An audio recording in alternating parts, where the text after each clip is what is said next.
Star জলসার compass ধারাবাহিকটি বেশ জমে উঠেছে।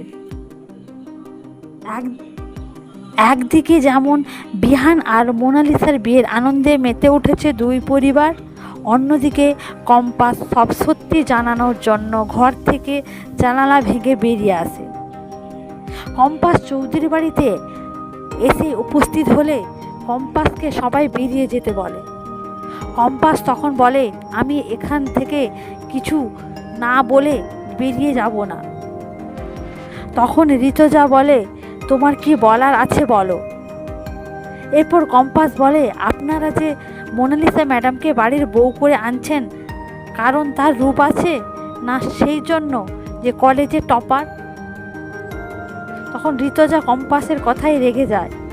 কম্পাস তখন বলে, আমি এতদিন মোনালিসা ম্যাডামের হয়ে পড়াশোনা করেছি, আমি কোনো 7 পর্যন্ত পড়াশোনা মেয়ে নই, আমি ক্লাসের টপার।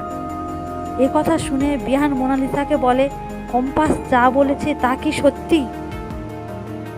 সব সত্যি জানার পর বিহান কি আর মোনালিসাকে বিয়ে করবে, না বিহানের পরিবার মোনালিসাকে মেনে নিবে? পরবর্তীতে কি হবে জানতে হলে দেখতে থাকুন স্টার জলসার কম্পাস ধারাবাহিকটি।